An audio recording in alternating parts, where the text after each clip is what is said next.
Hello everyone, welcome back to my YouTube channel. ನಿಮಗೆ ಇವತ್ತಿನ ವಿಡಿಯೋದಲ್ಲಿ ಕಾರ್ಪೊರೇಟ್ ಅಕೌಂಟಿಂಗ್ ಸಬ್ಜೆಕ್ಟ್ನಲ್ಲಿ ಲಿಕ್ವಿಡೇಷನ್ ಆಫ್ ದ ಕಂಪನೀಸ್ ಅನ್ನೋ ಒಂದು ಕಾನ್ಸೆಪ್ಟನ್ನು ಎಕ್ಸ್ಪ್ಲೈನ್ ಮಾಡ್ತಾ ಇದ್ದೀನಿ. So liquidation of the companies ಅಂತಂದರೆ ಒಂದು ಕಂಪ್ನಿ ತಮ್ಮ ಬಿಸ್ನೆಸ್ಸನ್ನು ಸ್ಟಾಪ್ ಮಾಡಿ ಕಂಪ್ನಿನ ಮುಚ್ತಾ ಇದ್ದರೆ, ಕಂಪ್ನಿನ ಕ್ಲೋಸ್ ಡೌನ್ ಮಾಡ್ತಾ ಇದ್ದರೆ ಅದಕ್ಕೆ ನಾವು ಲಿಕ್ವಿಡೇಷನ್ ಅಂತ ಅಂತೀವಿ. ಸೊ ಯಾವ್ಯಾವ ಲಿಕ್ವಿಡೇಷನ್ ಆಗುತ್ತೆ? ಸೊ ಲಿಕ್ವಿಡೇಷನಲ್ಲೂ ಎರಡು ಥರ ಬರುತ್ತೆ. Voluntary liquidation, compulsory liquidation. Voluntary liquidation ಅಂತಂದರೆ ಕಂಪ್ನಿಯವರು ಕಳೆದ ಸುಮಾರು ಒಂದು 8-10 ವರ್ಷದಿಂದ ಲಾಸಲ್ಲೇ ಇದ್ದು ಕಂಪ್ನಿನ ನಡೆಸಲಿಕ್ಕೆ ಸಾಧ್ಯನೇ ಇಲ್ಲ ಅಂತ ಅವರಿಗೆ ಅನಿಸಿದಾಗ ಅವರು ಬೋರ್ಡ್ ಆಫ್ ಡೈರೆಕ್ಟರ್ಸ್ ಮೀಟಿಂಗ್ನಲ್ಲಿ ಎಲ್ಲ ಡೈರೆಕ್ಟರ್ಸ್ ಎಲ್ಲ ಮೀಟಿಂಗ್ ಮಾಡಿಕೊಂಡು ಕಂಪ್ನಿ ನಡೆಸಲಿಕ್ಕೆ ಆಗಲ್ಲ ಅಂಥೇಳಿ ಅವರೇ ತೀರ್ಮಾನ ತಗೊಂಡು ಸ್ವ ಇಚ್ಛೆಯಿಂದ ಕಂಪ್ನಿನ ಕ್ಲೋಸ್ ಮಾಡ್ತಾರೆ. ಸೊ ಅವರಾಗೆ ಕ್ಲೋಸ್ ಮಾಡ್ತಾ ಇದ್ದಾರೆ, ಅದಕ್ಕೆ ವಾಲಂಟರಿ ಲಿಕ್ವಿಡೇಷನ್ ಅಂತ ಅಂತೀವಿ. ದೆನ್ ಇನ್ನೊಂದು ಕೇಸ್ ಬರುತ್ತೆ ಕಂಪಲ್ಸರಿ ಲಿಕ್ವಿಡೇಷನ್. ಕಂಪಲ್ಸರಿ ಲಿಕ್ವಿಡೇಷನ್ ಅಂತಂದರೆ ಕಂಪ್ನಿಯವರು ಎಲ್ಲ ಕಡೆ ಸಾಲ ಮಾಡಿ ಸಾಲ ತೀರಿಸ್ಲಿಕ್ಕೆ ಆಗದೇ ಇದ್ದಾಗ ಸಾಲಗಾರ ಅವ್ರ ಮೇಲೆ ಕೇಸ್ ಹಾಕ್ತಾರೆ. ಅವಾಗ ಸಾಲ ತೀರಿಸ್ಲಿಕ್ಕೆ ದುಡ್ಡೇ ಇಲ್ದಿದ್ದಾಗ ಅಂಥ ಕಂಪ್ನಿಯನ್ನು ಕೋರ್ಟವರು ಇನ್ಸಾಲ್ವೆಂಟ್ ಅಂತ, ದಿವಾಳಿ ಅಂತ ಹೇಳಿ ಡಿಕ್ಲೇರ್ ಮಾಡ್ತಾರೆ. ಸೊ ಇನ್ಸಾಲ್ವೆಂಟ್ ಆದಾಗ ಸಾಲ ತೀರಿಸ್ಲಿಕ್ಕೆ ದುಡ್ಡು ಇಲ್ಲದೇ ಇದ್ದಾಗ ಕೋರ್ಟವರೇ ಕಂಪಲ್ಸರಿ ಆರ್ಡರ್ ಮಾಡಿ ಅಂಥ ಕಂಪ್ನಿನ ಮುಚ್ತಾರೆ.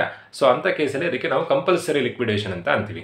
ಅವರಾಗೆ ಕಂಪ್ನಿ ಮುಚ್ಚಿದ್ರೆ ವಾಲಂಟರಿ ಲಿಕ್ವಿಡೇಷನ್, ಕೋರ್ಟ್ ಆರ್ಡರ್ ಮುಖಾಂತರ ಅಂಥ ಕಂಪ್ನಿನ ಮುಚ್ತಾ ಇದ್ದರೆ ಅದು ಕಂಪಲ್ಸರಿ ಲಿಕ್ವಿಡೇಷನ್ ಆಗುತ್ತೆ. ಸೊ ಲಿಕ್ವಿಡೇಷನ್ ಆದಾಗ ಕಂಪ್ನಿಯವ್ರು ಏನು ಮಾಡಬೇಕು ಅಂತಂದರೆ ಒಬ್ಬ ಲಿಕ್ವಿಡೇಟರ್ಸ್ ಅಂತ ಒಬ್ಬ ಪರ್ಸನನ್ನು ಅಪಾಯಿಂಟ್ಮೆಂಟ್ ಮಾಡ್ಕೊಳ್ಬೇಕು. ಸೊ ಆ ಲಿಕ್ವಿಡೇಟರ್ನ ಕೆಲಸ ಏನು ಅಂತಂದರೆ ಕಂಪ್ನಿ ಕ್ಲೋಸ್ ಡೌನ್ ಆದಾಗ ಏನೇನು ಪ್ರೊಸೆಸ್ ಬರುತ್ತೋ ಎಲ್ಲ ಪ್ರೊಸೆಸ್ಸನ್ನು ಅವ್ನು ನೋಡ್ಕೊಳ್ಬೇಕಾಗತ್ತೆ. ಸೊ ಏನೇನು ಪ್ರೊಸೆಸ್ ಬರುತ್ತೆ ಅಂತಂದರೆ ಕಂಪ್ನಿಲಿ ಯಾವ್ಯಾವ ಅಸೆಟ್ಸ್ ಇದೆಯೋ ಆ ಎಲ್ಲ ಅಸೆಟ್ಟನ್ನು ಮಾರಿ ಅಥವಾ ಹರಾಜು ಹಾಕಿ ಸೊ ಅದರಿಂದ ಏನು ದುಡ್ಡು ಬಂದಿರುತ್ತೋ ಆ ದುಡ್ಡನ್ನು ಯಾರ್ಯಾರಿಗೆ ಕಂಪ್ನಿಯವರು ಪೇಮೆಂಟ್ ಮಾಡ್ಲಿಕ್ಕೆ ಬಾಕಿ ಇದೆಯೋ ಎಲ್ಲ ಪೇಮೆಂಟ್ ಮಾಡ್ತಾ ಬರಬೇಕು. ಬ್ಯಾಂಕಲ್ಲಿ ಸಾಲ ಮಾಡಿದರೆ ಆ ಸಾಲ ತೀರಿಸಬೇಕು. ದೆನ್ ಸೊ ಆ ಪ್ರೊಸೆಸ್ ಎಲ್ಲ ನೋಡ್ಕೊಳ್ಳೋದು ಲಿಕ್ವಿಡೇಟರ್. ಹಾಗಾಗಿ ಅವನಿಗೆ ಒಂದು ಸ್ವಲ್ಪ ರೆಮ್ಯುನರೇಷನ್ ಇಟ್ಕೊಳ್ಬೇಕು. ದೆನ್ ಎಂಪ್ಲಾಯೀಸಿಗೆ ಸ್ಯಾಲ್ರಿ ಕೊಡ್ತಾ ಇದ್ದರೆ ಎಂಪ್ಲಾಯೀಸಿಗೆ ಸ್ಯಾಲ್ರಿ ಕೊಡಬೇಕು. ಗೌರ್ಮೆಂಟಿಗೆ ಟ್ಯಾಕ್ಸ್ ಕಟ್ಲಿಕ್ಕೆ ಬಾಕಿ ಇದ್ದರೆ ಗೌರ್ಮೆಂಟಿಗೆ ಟ್ಯಾಕ್ಸ್ ಕಟ್ಕೊಳ್ಬೇಕು. ದೆನ್ ಡಿವೆಂಚರ್ ಹೋಲ್ಡರ್ಸಿಗೆ ದುಡ್ಡು ಕೊಡ್ಲಿಕ್ಕಿದ್ರೆ ಡಿವೆಂಚರ್ ಹೋಲ್ಡರ್ಸಿಗೆ ದುಡ್ಡು ಕೊಡಬೇಕು. ದೆನ್ ಶೇರ್ ಹೋಲ್ಡರ್ಸಿಗೆ ದುಡ್ಡು ಕೊಡ್ಲಿಕ್ಕೆ ಉಳಿದ್ರೆ ಅಂಥ ಶೇರ್ ಹೋಲ್ಡರ್ಸಿಗೂ ದುಡ್ಡು ಕೊಡಬೇಕು. ಸೊ ಯಾವ ಥರದಲ್ಲಿ ಪೇಮೆಂಟ್ ಮಾಡಬೇಕು ಅನ್ನೋ ತಿಳಿಸ್ಕೊಡೋದೇ ಲಿಕ್ವಿಡೇಟರ್ಸ್ ಫೈನಲ್ ಸ್ಟೇಟ್ಮೆಂಟ್. ಸೊ ಇಲ್ಲಿ ಲಿಕ್ವಿಡೇಟರ್ಸ್ ಫೈನಲ್ ಸ್ಟೇಟ್ಮೆಂಟ್ನ ಫಾರ್ಮೇಟನ್ನು ನಾನು ಇಲ್ಲಿ ಬರ್ತಿದ್ದೀನಿ. ಏನೂ ಗೊತ್ತಾಗಲಿಲ್ಲ ಅಂದರೆ ಎಕ್ಸಾಮ್ನಲ್ಲಿ ನೀಟಾಗಿ ಈ ಫಾರ್ಮೇಟ್ ಬರೆದು ನಿಮಗೆ 10ಗೆ 6 to 7 ಮಾರ್ಕ್ಸ್ ಸಿಗುತ್ತೆ. ಸೊ ಲಿಕ್ವಿಡೇಷನ್ ಆಫ್ ದ ಕಂಪನೀಸನ್ನು 10 ಮಾರ್ಕ್ಸಿಗೆ ಕೇಳ್ತಾರೆ. ನೀವೇನು ಮಾಡಲಿಕ್ಕಿರುತ್ತೆ ಅಂತಂದರೆ ಲಿಕ್ವಿಡೇಟರ್ಸ್ ಫೈನಲ್ ಸ್ಟೇಟ್ಮೆಂಟ್ ಮಾಡಲಿಕ್ಕೆ ಕೊಡ್ತಾರೆ. ಸೊ ಏನು ಮಾಡಬೇಕು ಅಂತಂದರೆ ರಿಸಿಪ್ಟ್ ಸೈಡ್ನಲ್ಲಿ ಅವನು ಅಸೆಟನ್ನು ಮಾರಬೇಕು. ಅಸೆಟನ್ನು ಮಾರಿದಾಗ ಕಂಪ್ನಿಗೆ ಇನ್ಕಮ್ ಆಗುತ್ತೆ. ಸೊ ರಿಸಿಪ್ಟ್ ಅಂತಂದರೆ ದುಡ್ಡು ಬರ್ತಾ ಇದೆ ಅಂತ. ಏನೇನು ದುಡ್ಡು ಬರುತ್ತೋ ಅದೆಲ್ಲದನ್ನು ರಿಸಿಪ್ಟ್ ಸೈಡಿಗೆ ಬರೀಬೇಕು. ಅವನು ಏನೇನು ಪೇಮೆಂಟ್ ಮಾಡ್ತಾನೋ ಎಲ್ಲದನ್ನು ಪೇಮೆಂಟ್ ಸೈಡಿಗೆ ಬರೀಬೇಕು. ಫಸ್ಟು ಅಸೆಟನ್ನು ಮಾರ್ತಾನೆ, ಅಸೆಟನ್ನು ಮಾರಿದಾಗ ದುಡ್ಡು ಸಿಗುತ್ತೆ. ಯಾವ ಅಸೆಟನ್ನು ಮಾರ್ತಿದ್ದಾನೋ ಅದೆಲ್ಲದನ್ನು ಬರ್ಕೊಳ್ಬೇಕು. ದೆನ್ ಕಂಪ್ನಿಯಲ್ಲಿರುವಂಥ ಕ್ಯಾಶ್ ಹಾಗೇ ಇರುತ್ತೆ, ಬ್ಯಾಂಕಲ್ಲಿರುವಂಥ ಕ್ಯಾಶು, ಕೈಯಲ್ಲಿರುವಂಥ ಕ್ಯಾಶ್ ಹಾಗೇ ಇರುತ್ತೆ. Cash in hand, cash at bank ಬರ್ಕೊಳ್ಬೇಕು. ಅದು ಅಸೆಟ್ ರಿಯಲೈಸ್ಡ್ ಆಗುತ್ತೆ. ಅಸೆಟ್ ರಿಯಲೈಸ್ಡ್ ಅಂತಂದರೆ ಅಸೆಟ್ಟಿಂದ ಬಂದಿರುವಂಥ ದುಡ್ಡು ಅದೆಲ್ಲದನ್ನು ಬರ್ಕೊಳ್ಬೇಕು. ದೆನ್ ಇನ್ನೊಂದು ಎಂಟ್ರಿ ಇದೆ, surplus realised from secured creditors. ಈ ಎಂಟ್ರಿ ಅರ್ಥ ಆಗಬೇಕು ಅಂದರೆ ನಿಮಗೆ ಸೆಕ್ಯೂರ್ಡ್ ಕ್ರೆಡಿಟಾರ್ಸ್ ಅಂದರೆ ಯಾರು ಅಂತ ಗೊತ್ತಾಗಬೇಕು. ಸೊ ಅಸೆಟನ್ನು ಮಾರಿದಾಗ ಏನೇನು ದುಡ್ಡು ಬರುತ್ತೋ ಅದೆಲ್ಲದನ್ನು ರಿಸಿಪ್ಟ್ ಸೈಡ್ ಬರ್ಕೊಳ್ಬೇಕು. ಆ ದುಡ್ಡಲ್ಲಿ ಅವ್ನು ಪೇಮೆಂಟ್ ಮಾಡ್ತಾ ಬರಬೇಕು. ಸೊ ಫಸ್ಟ್ ಯಾರಿಗೆ ಪೇಮೆಂಟ್ ಮಾಡಬೇಕು ಅಂತಂದರೆ ನೋಡಿ, ಇದೇ ಆರ್ಡರ್ ವೈಸರ್ನೇ ನೀವು ಫಾಲೋ ಮಾಡಬೇಕಾಗತ್ತೆ. ಸೊ ಇಲ್ಲಿ ಹೇಗಿದೆಯೋ ಅದೇ ಥರದಲ್ಲೇ ನೀವು ಪೇಮೆಂಟ್ ಮಾಡ್ತಾ ಬರಬೇಕು. ಅದು ಯಾಕೆ ಅನ್ನೋದನ್ನು ನಾನು ನಿಮಗೆ ಆಮೇಲೆ ತಿಳಿಸ್ತೀನಿ. ಸೊ ಫಸ್ಟ್ ಪೇಮೆಂಟನ್ನು ಯಾವಾಗಲೂ ಸೆಕ್ಯೂರ್ಡ್ ಕ್ರೆಡಿಟಾರ್ಸಿಗೆ ಮಾಡಬೇಕು. ಸೆಕ್ಯೂರ್ಡ್ ಕ್ರೆಡಿಟಾರ್ಸ್ ಅಂತಂದರೆ ಯಾರು? ಕ್ರೆಡಿಟಾರ್ಸ್ ಅಂದರೆ ನಮ್ಮ ಕಂಪ್ನಿಗೆ ಸಾಲ ಕೊಟ್ಟವರು ಕ್ರೆಡಿಟಾರ್ಸ್. ಸೆಕ್ಯೂರ್ಡ್ ಕ್ರೆಡಿಟಾರ್ಸ್ ಅಂತಂದರೆ ನೀವು ಪ್ಲೆಡ್ಜ್ ಮಾಡಿ ಅವ್ರ ಹತ್ರ ಲೋನ್ ತೊಗೊಂಡಿರ್ತೀರ, ಏನಾದರೂ ಅಡ ಇಟ್ಟು ಸಾಲ ತೊಗೊಂಡಿರ್ತೀರ. ಸೊ ಫಸ್ಟು ನಾವು ಯಾರಿಗೆ ಸಾಲ ತೀರಿಸಬೇಕು ಅಂತಂದರೆ ಯಾರ ಹತ್ರ ಅಡ ಇಟ್ಟು ಸಾಲ ಮಾಡಿರ್ತೀವೋ, ಏನಕ್ಕೆಂದರೆ ನಮ್ಮ ಆಸ್ತಿ ಪತ್ರ ಎಲ್ಲ ಅವ್ರ ಹತ್ರ ಇರುತ್ತೆ. ಸೊ ಯಾರ ಹತ್ರ ಅಡ ಇಟ್ಟು ಸಾಲ ಮಾಡಿರ್ತೀರೋ ಅವರ ಸಾಲನ ಫಸ್ಟು ನಾವು ತೀರಿಸಬೇಕು. ಸೊ ಹಾಗಾಗಿ ಫಸ್ಟ್ ಪೇಮೆಂಟು ಸೆಕ್ಯೂರ್ಡ್ ಕ್ರೆಡಿಟಾರ್ಸೇ ಬರೀಬೇಕು. ದೆನ್ ನೆಕ್ಸ್ಟ್ ಯಾವ್ದು ಬರೀಬೇಕು? ಲಿಕ್ವಿಡೇಷನ್ ಎಕ್ಸ್ಪೆನ್ಸಸ್ ಬರೀಬೇಕು. ಲಿಕ್ವಿಡೇಷನ್ ಎಕ್ಸ್ಪೆನ್ಸಸ್ ಅಂದರೆ ಕಂಪ್ನಿ ಕ್ಲೋಸ್ ಮಾಡಬೇಕಾದ್ರೆ ಕೆಲವೊಂದು ಲೀಗಲ್ ಚಾರ್ಜಸ್ ಬರುತ್ತೆ. ದೆನ್ ರಿಜಿಸ್ಟ್ರಾರ್ ಆಫ್ ಕಂಪನೀಸಿಗೆ ದುಡ್ಡು ಕಟ್ಟಲಿಕ್ಕಿರುತ್ತೆ. ಸೊ ಆ ಎಲ್ಲ ಎಕ್ಸ್ಪೆನ್ಸಸ್ಸನ್ನು ಅವನು ಅಸೆಟ್ ಮಾರಿರೋ ದುಡ್ಡಲ್ಲಿ ಆ ಎಲ್ಲ ಎಕ್ಸ್ಪೆನ್ಸಸ್ಸನ್ನು ಅವನು ಪೇಮೆಂಟ್ ಮಾಡಬೇಕಾಗತ್ತೆ. ಇದೇ ಆರ್ಡ್ರೇ ಫಾಲೋ ಮಾಡಬೇಕು. ಫಸ್ಟ್ ಪೇಮೆಂಟು ಸೆಕ್ಯೂರ್ಡ್ ಕ್ರೆಡಿಟಾರ್ಸ್, ಏನಕ್ಕೆ ಅಂತಂದರೆ ಅವ್ರ ಹತ್ರ ನಾವು ಅಸೆಟನ್ನು ಪ್ಲೆಡ್ಜ್ ಮಾಡಿರ್ತೀವಿ. ಸೊ ಹಾಗಾಗಿ ಫಸ್ಟ್ ಪೇಮೆಂಟನ್ನು ಅವ್ರಿಗೆ ಮಾಡಬೇಕು. ದೆನ್ ಲಿಕ್ವಿಡೇಷನ್ ಎಕ್ಸ್ಪೆನ್ಸಸ್ ಏನಾರಿದ್ರೆ ಪೇಮೆಂಟ್ ಮಾಡಬೇಕು. ದೆನ್ ಅವನ ರೆಮ್ಯುನರೇಷನ್ ಅವ್ನು ಇಟ್ಕೊಳ್ಬೇಕು. ಅವನ ರೆಮ್ಯುನರೇಷನ್ ಯಾವುದ್ಯಾವುದಕ್ಕೂ ಒಂದು ರೆಮ್ಯುನರೇಷನ್ ತೊಗೊಳ್ತಾನೆ ಅಂತಂದರೆ ಅಸೆಟ್ ಮಾರಿದ್ದಕ್ಕೂ ಒಂದು ದುಡ್ಡು ತೊಗೊಳ್ತಾನೆ, ಪೇಮೆಂಟ್ ಮಾಡೋದಕ್ಕೂ ಒಂದು ದುಡ್ಡು ತೊಗೊಳ್ತಾನೆ. ಸೊ ಇವೆಲ್ಲದನ್ನು ಪ್ರಾಬ್ಲಮ್ ಮಾಡ್ತಾ ಎಕ್ಸ್ಪ್ಲೇನ್ ಮಾಡ್ತೀನಿ. ದೆನ್ ಡಿಬೆಂಚರ್ ಹೋಲ್ಡರ್ಸಿಗೆ ಪೇಮೆಂಟ್ ಮಾಡಬೇಕು. ದೆನ್ ಪ್ರಿಫರೆನ್ಷಿಯಲ್ ಕ್ರೆಡಿಟಾರ್ಸ್ ಅಂತಂದರೆ ಗೌರ್ಮೆಂಟಿಗೆ ದುಡ್ಡು ಕೊಡಲಿಕ್ಕೆ ಏನಾದರೂ ಬಾಕಿ ಇದ್ದರೆ, ಟ್ಯಾಕ್ಸ್ ಏನಾದರೂ ಕಟ್ಲಿಕ್ಕೆ ಬಾಕಿ ಇದ್ದರೆ, ಎಂಪ್ಲಾಯೀಸ್ಗೆ salary, wages, bonus, PF, ESI, gratuity, ಎಂಪ್ಲಾಯೀಸಿಗೆ ಮತ್ತು ಗೌರ್ಮೆಂಟಿಗೆ ಏನಾದರೂ ಕೊಡ್ಲಿಕ್ಕೆ ಬಾಕಿ ಇದ್ದರೆ ಅವರನ್ನು ನಾವು ಪ್ರಿಫರೆನ್ಷಿಯಲ್ ಕ್ರೆಡಿಟಾರ್ಸ್ ಅಂತ ಅಂತೀವಿ. ಸೊ ನೆಕ್ಸ್ಟ್ ಡಿಬೆಂಚರ್ ಹೋಲ್ಡರ್ಸಿಗೆ ಪೇಮೆಂಟ್ ಮಾಡಿ ಆದಮೇಲೆ ಪ್ರಿಫರೆನ್ಷಿಯಲ್ ಕ್ರೆಡಿಟಾರ್ಸಿಗೆ ಪೇಮೆಂಟ್ ಮಾಡಬೇಕು. ಆ ನಂತರದಲ್ಲಿ ಅನ್ಸೆಕ್ಯೂರ್ಡ್ ಕ್ರೆಡಿಟಾರ್ಸಿಗೆ ಪೇಮೆಂಟ್ ಮಾಡಬೇಕು. ಸೊ ನೀವು ಇಲ್ಲಿ ತನಕ ಬರ್ಕೊಂಡು ಇಲ್ಲಿ ತನಕ ಪೇಮೆಂಟ್ ಮಾಡಿ ಪ್ರಾಬ್ಲಮನ್ನು ನಿಲ್ಲಿಸಿ ನೋಡ್ಬೇಕು. ನೀವು ಅಲ್ಲೇ ಅರ್ಧಕ್ಕೆ ನಿಲ್ಲಿಸಿ ಇನ್ನು ಪೇಮೆಂಟ್ ಮಾಡಲಿಕ್ಕೆ ದುಡ್ಡು ಇದೆಯಾ ನಿಮ್ಮ ಹತ್ರ, ದುಡ್ಡು ಇದೆಯಾ ಅಂತ ನೋಡ್ಕೊಳ್ಬೇಕು. ದುಡ್ಡು ಏನಾದರೂ ನಿಮ್ಮ ಹತ್ರ ಪೇಮೆಂಟ್ ಮಾಡಲಿಕ್ಕೆ ಇದ್ದರೆ ಆವಾಗ ಪ್ರಿಫರೆನ್ಸ್ ಶೇರ್ ಹೋಲ್ಡರ್ಸಿಗೆ ಪೇಮೆಂಟ್ ಮಾಡಬೇಕು. ಆಮೇಲೂ ದುಡ್ಡು ಉಳಿದ್ರೆ ಮಾತ್ರ ಈಕ್ವಿಟಿ ಶೇರ್ ಹೋಲ್ಡರ್ಸಿಗೆ ಪೇಮೆಂಟ್ ಮಾಡಬೇಕು. ಸೊ ಇದು ರಿಸಿಪ್ಟ್ ಆ್ಯಂಡ್ ಪೇಮೆಂಟ್ ಅಕೌಂಟ್ನ ಫಾರ್ಮೆಟ್. ನಾನು ನಿಮಗೊಂದು ಪ್ರಾಬ್ಲಮನ್ನು ಎಕ್ಸ್ಪ್ಲೈನ್ ಮಾಡ್ತೀನಿ, ಆವಾಗ ಈ ಫಾರ್ಮೆಟ್ ಹೇಗೆ ಅನ್ನೋದು ನಿಮಗೆ ಗೊತ್ತಾಗುತ್ತೆ. ಸೊ ಟೋಟಲ್ ಆಗಿ ಟ್ಯಾಲಿ ಆಗಬೇಕು. ನಿಮ್ಮ ಹತ್ರ ಇರೋ ಎಷ್ಟು ಅಮೌಂಟ್ ದುಡ್ಡು ಬಂದಿರುತ್ತೋ ಅಷ್ಟೇ ಪೇಮೆಂಟ್ ಮಾಡಲಿಕ್ಕೆ ಸಾಧ್ಯ. ಸೊ ರಿಸಿಪ್ಟ್ ಮತ್ತು ಪೇಮೆಂಟ್ ಯಾವಾಗಲೂ ಟ್ಯಾಲಿ ಆಗಬೇಕು. ಸೊ ಇಲ್ಲೊಂದು ಕ್ವಶನ್ ಇದೆ. Kushal company limited went in to voluntary liquidation. Kushal ಕಂಪನಿಯವರು ವಾಲಂಟರಿ ಲಿಕ್ವಿಡೇಟ್ ಆಗ್ತಾ ಇದ್ದಾರೆ, ಅಂದರೆ ಅವರೇ ತೀರ್ಮಾನ ತಗೊಂಡು ಕೋರ್ಟ್ ಆರ್ಡ್ರು ಏನೂ ಬಂದಿಲ್ಲ, ಅವರಾಗಿ ಕಂಪ್ನಿನ ಕ್ಲೋಸ್ ಮಾಡ್ತಾ ಇದ್ದಾರೆ. ಸೊ ಒಂದಷ್ಟು ಇನ್ಫಾರ್ಮೇಷನ್ ಕೊಟ್ಟಿದ್ದಾರೆ. ಆ ಇನ್ಫಾರ್ಮೇಷನನ್ನು ಯೂಸ್ ಮಾಡಿಕೊಂಡು ನೀವು ಲಿಕ್ವಿಡೇಟರ್ಸ್ ಫೈನಲ್ ಸ್ಟೇಟ್ಮೆಂಟನ್ನು ಮಾಡಲಿಕ್ಕಿದೆ. ಸೊ ಏನೇನು ಇನ್ಫಾರ್ಮೇಷನ್ ಕೊಟ್ಟಿದ್ದಾರೆ? ಅಸೆಟ್ ರಿಯಲೈಸ್ಡ್, ಅಸೆಟನ್ನು ಮಾರಿದ್ದಕ್ಕೆ 10 ಲಕ್ಷ ರೂಪಾಯಿ ದುಡ್ಡು ಸಿಗ್ತಾ ಇದೆ. ದೆನ್ ಡಿಬೆಂಚರ್ ಹೋಲ್ಡರ್ಸಿಗೆ 3 ಲ್ಯಾಕ್ ಕೊಡ್ಲಿಕ್ಕೆ ಬಾಕಿ ಇದೆ. ಅನ್ಸೆಕ್ಯೂರ್ಡ್ ಕ್ರೆಡಿಟಾರ್ಸಿಗೆ 2 ಲ್ಯಾಕ್ ಕೊಡ್ಲಿಕ್ಕೆ ಬಾಕಿ ಇದೆ. ಸೆಕ್ಯೂರ್ಡ್ ಕ್ರೆಡಿಟಾರ್ಸಿಗೆ 1 ಲ್ಯಾಕ್ ಕೊಡ್ಲಿಕ್ಕೆ ಬಾಕಿ ಇದೆ. ಲಿಕ್ವಿಡೇಷನ್ ಎಕ್ಸ್ಪೆನ್ಸಸ್ 10,000 ಆಗ್ತಿದೆ. ಪ್ರಿಫರೆನ್ಷಿಯಲ್ ಕ್ರೆಡಿಟಾರ್ಸ್ 1,90,000 ಇದೆ. ಲಿಕ್ವಿಡೇಟರ್ಸ್ ರೆಮ್ಯುನರೇಷನ್, ಅಸೆಟ್ ಸೇಲ್ ಮಾಡಿದ್ದಕ್ಕೆ 10% ಕೊಡಬೇಕು, ಪೇಮೆಂಟ್ ಮಾಡಿದ್ದಕ್ಕೆ 5% ಅವನಿಗೆ ಕಮಿಷನ್ ಕೊಡಬೇಕು. Then preference share capital, preference share ಹೋಲ್ಡರ್ಸಿಗೆ 5 ಲ್ಯಾಕ್ ಕೊಡಲಿಕ್ಕಿದೆ. ಈಕ್ವಿಟಿ ಶೇರ್ ಕ್ಯಾಪಿಟಲ್ಗೆ 2 ಲ್ಯಾಕ್ ಕೊಡಲಿಕ್ಕಿದೆ. ಸೊ ಎಲ್ಲ ಇನ್ಫಾರ್ಮೇಷನನ್ನು ಯೂಸ್ ಮಾಡಿಕೊಂಡು ನೀವು ಲಿಕ್ವಿಡೇಟರ್ಸ್ ಫೈನಲ್ ಸ್ಟೇಟ್ಮೆಂಟ್ ಮಾಡಬೇಕು. ಸೊ ಲಿಕ್ವಿಡೇಟರ್ಸ್ ಫೈನಲ್ ಸ್ಟೇಟ್ಮೆಂಟ್ ಮಾಡೋದು ಹೇಗೆ ಅಂತಂದರೆ, ನೋಡಿ ನಾನಿಲ್ಲಿ ಫಾರ್ಮೆಟ್ ಹಾಕೊಂಡಿದ್ದೀನಿ. Liquidators final statement of account, receipt amount, payment amount. ಕಂಪ್ನಿಗೆ ಏನಾದರೂ ದುಡ್ಡು ಬರ್ತಾ ಇದ್ದರೆ ಅದನ್ನು ನಾವು ರಿಸಿಪ್ಟ್ ಸೈಡ್ ಬರೀಬೇಕು. ನೋಡಿ ರಿಸಿಪ್ಟ್ ಸೈಡ್ನಲ್ಲಿ ಅಸೆಟ್ ಸೇಲ್ ಮಾಡಿದ್ದನ್ನು ಬರೀಬೇಕು. ನಾನು ನಿಮಗೆ ಇನ್ನೊಂದು ಎಂಟ್ರಿ ಹೇಳಲಿಲ್ಲ, surplus realised from secured creditors. ಏನು ಹಾಗಂತಂದರೆ surplus realised from secured creditors ಅಂದರೆ, ಫಾರ್ ಎಕ್ಸಾಂಪಲ್ ನೀವು ಬ್ಯಾಂಕಲ್ಲಿ ಮನೆ ಪತ್ರ ಅಡ ಇಟ್ಟು ಸಾಲ ಮಾಡಿದ್ದೀರಾ. ಎಷ್ಟು ಸಾಲ ಮಾಡಿದ್ದೀರಾ ಅಂದರೆ 10 ಲಕ್ಷ ರೂಪಾಯಿ ಸಾಲ ಮಾಡಿದ್ದೀರಾ. ನೀವು ಸಾಲ ತೀರಿಸಲೇ ಇಲ್ಲ. ಆವಾಗ ಅವ್ರು ಏನು ಮಾಡ್ತಾರೆ? ಆ ಮನೆಯನ್ನು ಮಾರ್ತಾರೆ. ಮನೆಯನ್ನು ಫಾರ್ ಎಕ್ಸಾಂಪಲ್ 10 ಲಕ್ಷ ರೂಪಾಯಿ ಸಾಲ ಮಾಡಿದ್ದೀರಾ, ನೀವು ಮನೆ ಮಾರಿದಾಗ 15 ಲಕ್ಷ ರೂಪಾಯಿ ಸಿಕ್ತು. ಸೊ 15 ಲಕ್ಷ ರೂಪಾಯಿ ಅವ್ರು ಇಟ್ಕೊಳ್ಳಿಕ್ಕಿಲ್ಲ. ಅವರ ಸಾಲ ಮತ್ತು ಇಂಟ್ರೆಸ್ಟ್ ಎಲ್ಲದನ್ನು ಅವ್ರಿಗೆ ಕಟ್ ಮಾಡಿಕೊಂಡು ಉಳಿದಿರೋ ಅಮೌಂಟ್ ನಿಮಗೆ ವಾಪಸ್ ಕೊಡ್ತಾರೆ. ಎಕ್ಸ್ಟ್ರಾ ಏನಾದರೂ ಅಮೌಂಟ್ ಬಂದರೆ, ನೀವು ಏನೋ ಒಂದು ಸಾಲ ಪತ್ರ ಇಟ್ಟು ಸಾಲ ಮಾಡಿರ್ತೀರೋ, ಆಸ್ತಿ ಪತ್ರ ಇಟ್ಟು ಸಾಲ ಮಾಡಿರ್ತೀರೋ, ಆ ಆಸ್ತಿಯನ್ನು ಅವ್ರು ಮಾರ್ತಾರೆ. ಮಾರಿದಾಗ ಏನಾದರೂ ಎಕ್ಸ್ಟ್ರಾ ಅಮೌಂಟ್ ಸಿಕ್ಕಿದ್ರೆ ಅವರಿಗೆ, ಆ ಅಮೌಂಟನ್ನು ಅವ್ರು ನಮಗೆ ವಾಪಸ್ ಕೊಡ್ತಾರೆ. That is surplus realised from secured creditors. ಅವ್ರ ಹತ್ರ ಇರೋವಂಥ ಆಸ್ತಿ ಪತ್ರನ, ನಮ್ಮ ಆಸ್ತಿ ಪತ್ರನ ಅವರು ಯೂಸ್ ಮಾಡಿಕೊಂಡು, ಆ ಪತ್ರನ ಯೂಸ್ ಮಾಡಿಕೊಂಡು ನಮ್ಮ ಆಸ್ತಿನ ಅವ್ರು ಮಾರ್ತಾರೆ. ಆ ಮಾರಿದಾಗ ಏನಾದರೂ ಜಾಸ್ತಿ ಅಮೌಂಟ್ ಸಿಕ್ಕಿದ್ರೆ ಆ ಅಮೌಂಟನ್ನು ಅವ್ರು ನಮಗೆ ವಾಪಸ್ ಕೊಡ್ತಾರೆ ಕಂಪ್ನಿಗೆ. That is surplus realised from secured creditors. So ಈ ಪ್ರಾಬ್ಲಮ್ ಮಾಡಬೇಕಾದ್ರೆ ನೋಡಿ, ಯಾವುದು ಇನ್ಕಮ್ ಆಗ್ತಾ ಇದೆ ಅದನ್ನು ಫಸ್ಟ್ ನೋಡಬೇಕು. ಇನ್ಕಮಲ್ಲಿ ಬರೋದು 2 ಎಂಟ್ರಿ, ಅಸೆಟ್ ರಿಯಲೈಸ್ ಮತ್ತು surplus realised from secured creditors. Then ಇದರಲ್ಲಿ ನಿಮ್ಮ ಕಾಲ್ಸ್ ಇನ್ ಅರಿಯರ್ಸ್ ಅಂತೆಲ್ಲ ಬರುತ್ತೆ. ಅದು ನಿಮಗೆ ಪ್ರಾಬ್ಲಮ್ ಬಂದಾಗ ನಾನು ನಿಮಗೆ ಎಕ್ಸ್ಪ್ಲೈನ್ ಮಾಡ್ತೀನಿ. ಫಸ್ಟು ನಾನೀಗ ಅಸೆಟ್ ರಿಯಲೈಸ್ಡ್ ಬರೀತಾ ಇದ್ದೀನಿ. ಸೊ ಒಬ್ಬ ಲಿಕ್ವಿಡೇಟರ್ಸ್ ಏನು ಮಾಡ್ತಿದ್ದಾನೆ ಅಂತಂದರೆ, ಕಂಪ್ನಿ ಕ್ಲೋಸ್ ಆಯಿತು, ಕಂಪ್ನಿಯ ಎಲ್ಲ ಅಸೆಟ್ಟನ್ನು ಮಾರ್ತಾ ಇದ್ದಾನೆ. ಹರಾಜು ಹಾಕಿ ಆದರೂ ಮಾರ್ಬೋದು, ಇಲ್ಲ ಅಂತಂದರೆ ಪಾರ್ಟಿನ ಹುಡುಕಿ ಬೇಕಾದರೂ ಮಾರ್ಬೋದು. ಸೊ ಮಾರಿದಾಗ ದುಡ್ಡು ಸಿಗುತ್ತೆ. ಈಗ ಡೈರೆಕ್ಟಾಗಿ ಕೊಟ್ಟಿದ್ದಾರೆ ಅಸೆಟ್ ರಿಯಲೈಸ್ಡ್ ಅಂತ. ಇನ್ನೇನು ಕೊಡ್ಬೋದು ಅಂತಂದರೆ, ಅಸೆಟ್ ನೇಮ್ ಕೊಡ್ಬೋದು. ಲ್ಯಾಂಡ್ ಆ್ಯಂಡ್ ಬಿಲ್ಡಿಂಗನ್ನು ಈ ರೇಟಿಗೆ ಮಾರ್ತಿದ್ದಾರೆ, ಪ್ಲಾಂಟ್ ಆ್ಯಂಡ್ ಮಿಷನರಿಯನ್ನು ಈ ರೇಟಿಗೆ ಮಾರ್ತಿದ್ದಾರೆ. ಸೊ ಆ ಥರ ಏನಾದರೂ ಅಮೌಂಟ್ ಕೊಟ್ಟಿದ್ರೆ ಎಲ್ಲದನ್ನು ಸೇರಿಸಿ ಟೋಟಲ್ ಮಾಡಿ ಇಲ್ಲಿ ಬರೆದ್ರೆ ಆಯಿತು. ಈಗ ಡೈರೆಕ್ಟಾಗಿ ಅಮೌಂಟ್ ಕೊಟ್ಟಿದ್ದಾರೆ, asset realised 10 lakh. So total ಏನಾಗುತ್ತೆ? ಟೋಟಲ್ ಬೇರೆ ಇನ್ನು surplus realised from secured creditors ಕ್ವಶನಲ್ಲಿ ಕೊಡಲಿಲ್ಲ. ಸೊ ಸರ್ಪ್ಲೇಸ್ ಯಾವುದೂ ಬರೀಲಿಕ್ಕಿಲ್ಲ, ಓನ್ಲಿ ಅಸೆಟ್ ರಿಯಲೈಸ್ಡ್ ಮಾತ್ರ 10 ಲ್ಯಾಕನ್ನು ಬರಿತಾ ಇದ್ದೀನಿ.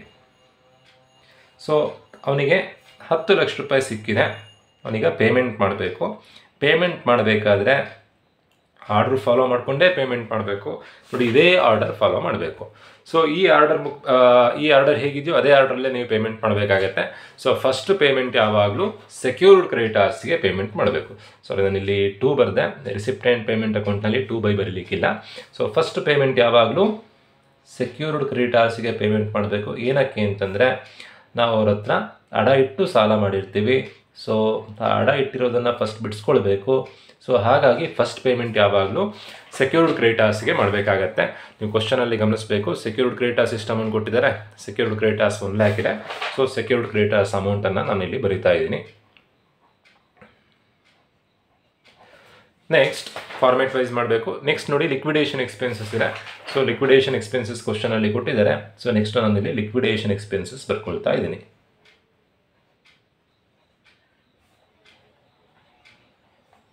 ಎಷ್ಟು ಅಮೌಂಟ್ ಇದೆ liquidation expenses?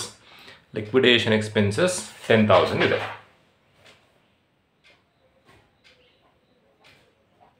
Next liquidator remuneration. So ಇದನ್ನೆಲ್ಲ ಈ ಪ್ರೊಸೆಸ್ ಎಲ್ಲ ನೋಡ್ಕೊಳ್ಳೋದು ಲಿಕ್ವಿಡೇಟರ್, ಅವರಿಗೆ ನೀವು ರೆಮ್ಯುನರೇಷನ್ ಕೊಡಬೇಕು. ಸೊ ರೆಮ್ಯುನರೇಷನ್ ಕೊಡಬೇಕಾದ್ರೆ 3 ಮೇಲೆ ರೆಮ್ಯುನರೇಷನ್ ನೀವು ಫೈಂಡ್ ಔಟ್ ಮಾಡಬೇಕಾಗತ್ತೆ.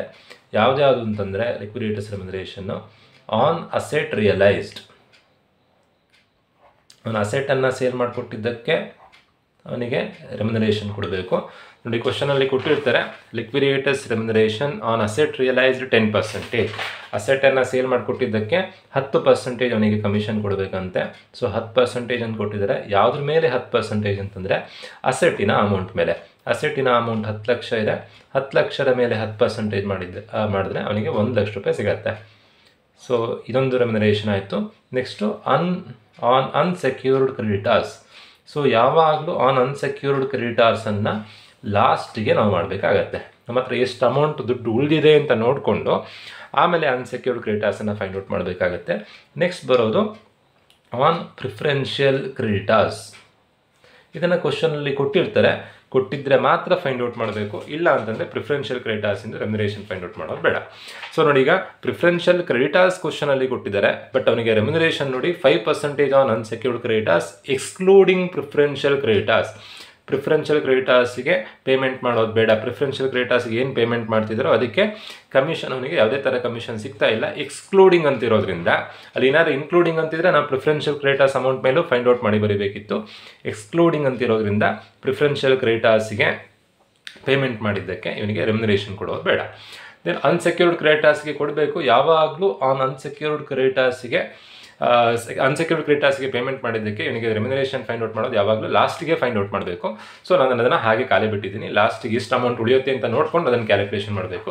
ಸೊ ಲಿಕ್ವಿಡೇಟರ್ಸ್ ರೆಮ್ಯುನರೇಷನ್ ಆಯಿತು. ನೆಕ್ಸ್ಟ್ ಯಾರಿಗೆ ಪೇಮೆಂಟ್ ಮಾಡಬೇಕು? ಡಿಬೆಂಚರ್ ಹೋಲ್ಡರ್ಸಿಗೆ ಪೇಮೆಂಟ್ ಮಾಡಬೇಕು. ಸೊ ಡಿಬೆಂಚರ್ ಹೋಲ್ಡರ್ಸ್,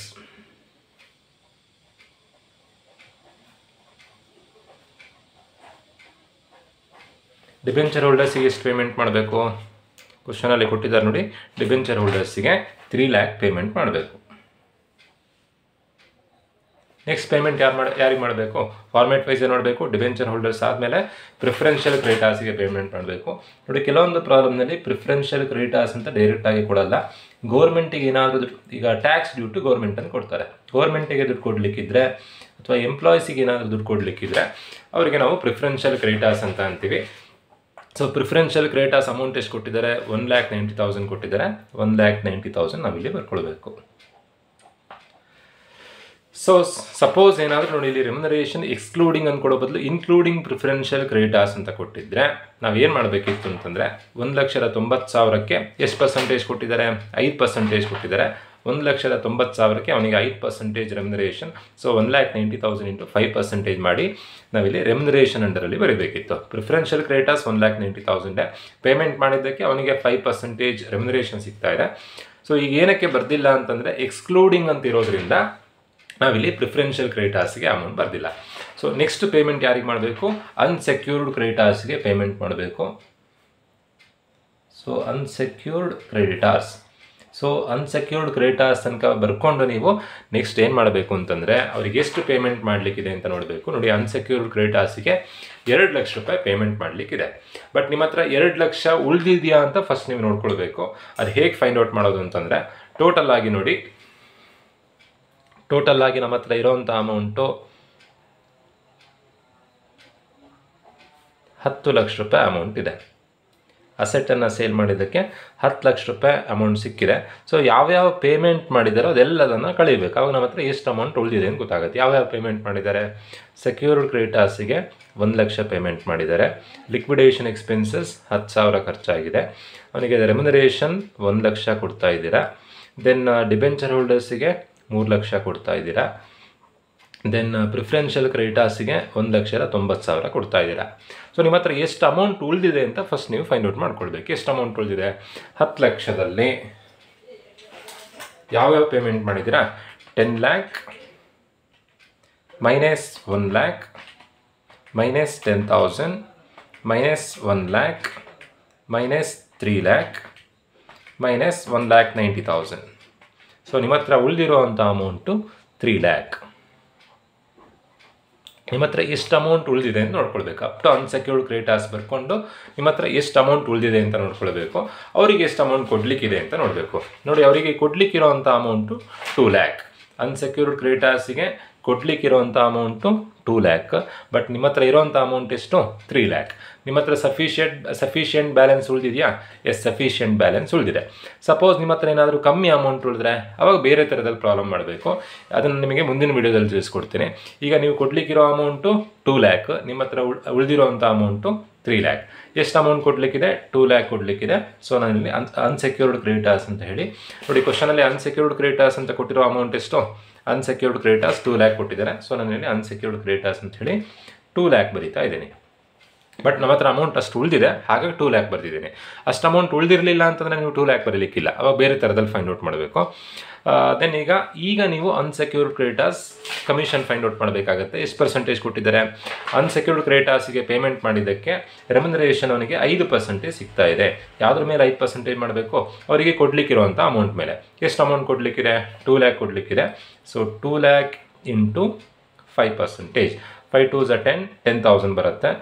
ಸಪೋಸ್ ಏನಾದರೂ ನಮ್ಮ ಹತ್ರ ಇಲ್ಲಿ ಅಮೌಂಟು ಓನ್ಲಿ 1 ಲ್ಯಾಕ್ ಉಳಿದಿತ್ತು ಅಂತ ಅಂದ್ಕೊಳ್ಳೋಣ. ಬರೀ 3 ಲಕ್ಷ. ನೋಡಿ, ಈಗ ಕೊಡಲಿಕ್ಕಿರೋದು 2 ಲಕ್ಷ, ನಮ್ಮ ಹತ್ರ ಉಳಿದಿರೋದು 3 ಲಕ್ಷ. ಬರೀ 1 ಲಕ್ಷ ಮಾತ್ರ ಇನ್ಸಫಿಷಿಯೆಂಟ್ ಬ್ಯಾಲೆನ್ಸ್ ಏನಾದರೂ ಉಳಿದಿದ್ದರೆ ಅವಾಗ ನೀವು ಏನು ಮಾಡಬೇಕು ಅಂತಂದರೆ ಅನ್ಸೆಕ್ಯೂರ್ಡ್ ಕ್ರೆಡಿಟಾರ್ಸ್ 2 ಲ್ಯಾಕ್ ಬರೀಲಿಕ್ಕಿಲ್ಲ, ಅವಾಗ ಬೇರೆ ಥರ ಅಮೌಂಟ್ ಬರೀಬೇಕು. Unsecured creditors remuneration find out ಮಾಡೋದು ಹೇಗೆ ಅಂತಂದರೆ ಉಳಿದಿರೋ ಅಮೌಂಟ್ ಮೇಲೆ. ಎಷ್ಟು ಅಮೌಂಟ್ ಉಳಿದಿದೆ? 1 ಲ್ಯಾಕ್ ಅಮೌಂಟ್ ಉಳಿದಿದೆ.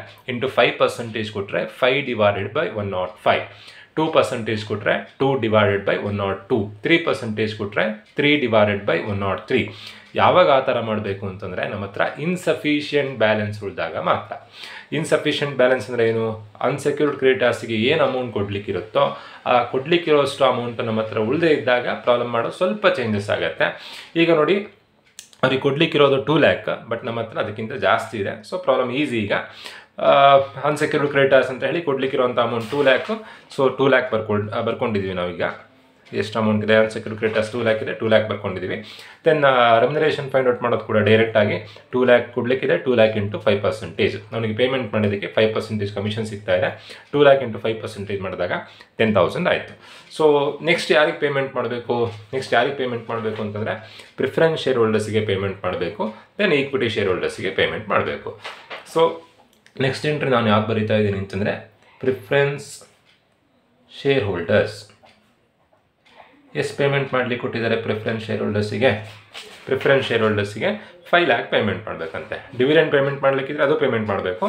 5 ಲ್ಯಾಕ್ ಪ್ರಿಫರೆನ್ಸ್ ಶೇರ್ ಹೋಲ್ಡರ್ಸಿಗೆ ಪೇಮೆಂಟ್ ಮಾಡಬೇಕು. ಬಟ್ 5 ಲ್ಯಾಕ್ ನಮ್ಮ ಹತ್ರ ಅಮೌಂಟ್ ಉಳಿದಿದೆಯಾ? ಇಲ್ಲ, ನಮ್ಮ ಹತ್ರ ಅಮೌಂಟ್ ಉಳಿದಿದ್ದೆ 3 ಲ್ಯಾಕ್ ಉಳಿದಿತ್ತು. ಅದರಲ್ಲಿ 2 ಲ್ಯಾಕ್ ಅನ್ಸೆಕ್ಯೂರ್ಡ್ ಕ್ರೆಡಿಟಾರ್ಸ್ಗೆ ಪೇಮೆಂಟ್ ಮಾಡ್ತಿದ್ದೀವಿ. ಇದನ್ನು ರೆಮ್ಯುನರೇಷನ್ ಪೇಮೆಂಟ್ ಮಾಡಿದ್ದೀವಿ. ಸೊ ಈಗ ಪ್ರಿಫರೆನ್ಸ್ ಶೇರ್ ಹೋಲ್ಡರ್ಸಿಗೆ ಕೊಡಲಿಕ್ಕಿರುವಂಥ ಅಮೌಂಟು 5 ಲ್ಯಾಕ್. ಬಟ್ ನಾವಿಲ್ಲಿ 5 ಲ್ಯಾಕ್ ಬರೀಲಿಕ್ಕಿಲ್ಲ. ಏನಕ್ಕೆ ಅಂದರೆ ಅಷ್ಟು ಅಮೌಂಟ್ ನಮ್ಮ ಹತ್ರ ಇಲ್ಲ. ಸೊ ನಮ್ಮ ಹತ್ರ ಕೊಡಲಿಕ್ಕೆ ಎಷ್ಟು ಅಮೌಂಟ್ ಉಳಿದಿದೆಯೋ ಅಷ್ಟು ಬರೆದ್ರೆ ಆಯಿತು. ಈಗ ಈಕ್ವಿಟಿ ಶೇರ್ ಹೋಲ್ಡರ್ಸಿಗೆ ಬರೀಲಿಕ್ಕೆ ಆಗಲ್ಲ. ಏನಕ್ಕೆ ಅಂತಂದರೆ ಕೊಡಲಿಕ್ಕೆ ನಮ್ಮ ಹತ್ರ ಯಾವುದೇ ಥರ ಅಮೌಂಟ್ ಇಲ್ಲ. ಪ್ರಿಫರೆನ್ಸ್ ಶೇರ್ ಹೋಲ್ಡರ್ಸಿಗೂ ಅಮೌಂಟನ್ನು ಕೊಟ್ಟು ಉಳಿದ್ರೆ ಮಾತ್ರ ಈಕ್ವಿಟಿ ಶೇರ್ ಹೋಲ್ಡರ್ಸಿಗೆ ಕೊಡಬೇಕು. ಸೊ ಈ ಪ್ರಾಬ್ಲಮಲ್ಲಿ ಪ್ರಿಫರೆನ್ಸ್ ಶೇರ್ ಹೋಲ್ಡರ್ಸಿಗೆ ಅಮೌಂಟ್ ಕೊಡಲಿಕ್ಕೆ ನಮ್ಮ ಹತ್ರ ಇಲ್ಲ. ಎಷ್ಟು ಅಮೌಂಟ್ ಕೊಡಬೇಕಿತ್ತು? 5 ಲ್ಯಾಕ್ ಕೊಡಬೇಕಿತ್ತು. ಎಷ್ಟು ಅಮೌಂಟ್ ಉಳಿದಿದೆ, ಬ್ಯಾಲೆನ್ಸ್ ಎಷ್ಟು ಉಳಿದಿದೆ ಅಂತ ನೋಡಿ ಬ್ಯಾಲೆನ್ಸ್ ಬರೆದ್ರೆ ಆಯಿತು. ಅಲ್ಲಿಗೆ ಪ್ರಾಬ್ಲಮ್ ಮುಗಿಯುತ್ತೆ. ಸೊ ಎಷ್ಟು ಬ್ಯಾಲೆನ್ಸ್ ಬರುತ್ತೆ? ಬ್ಯಾಲೆನ್ಸ್ ಬರೆಯೋದು ಹೇಗೆ? 10 ಲ್ಯಾಕ್ ನಮ್ಮ ಹತ್ರ ಅಮೌಂಟ್ ಇತ್ತು. ಟೋಟಲ್ ರಿಸಿಪ್ಟ್ ಎಷ್ಟು? 10 ಲ್ಯಾಕ್. ಯಾವ್ಯಾವ ಪೇಮೆಂಟ್ ಮಾಡಿದ್ದೀರಾ? ಸೆಕ್ಯೂರ್ಡ್ ಕ್ರೆಡಿಟಾರ್ಸಿಗೆ 2 ಲ್ಯಾಕ್ ಪೇಮೆಂಟ್ ಮಾಡಿದ್ದೀರಾ. ದೆನ್ ಪ್ರಿಫರೆನ್ಷಿಯಲ್ ಕ್ರೆಡಿಟಾರ್ಸಿಗೆ 1,90,000 ಪೇಮೆಂಟ್ ಮಾಡಿದ್ದೀರಾ. ಡಿಬೆಂಚರ್ ಹೋಲ್ಡರ್ಸಿಗೆ 3 ಲ್ಯಾಕ್ ಪೇಮೆಂಟ್ ಮಾಡ್ತಿದ್ದೀರಾ. Next 10 lakh minus 2 lakh minus 1,90,000 minus 3 lakh minus 10,000 unsecured ಕ್ರೆಡಿಟಾರ್ಸ್ಗೆ ಪೇಮೆಂಟ್ ಮಾಡಿದ್ದಕ್ಕೆ ರೆಮ್ಯುನರೇಷನ್ ಸಿಗ್ತಿದೆ.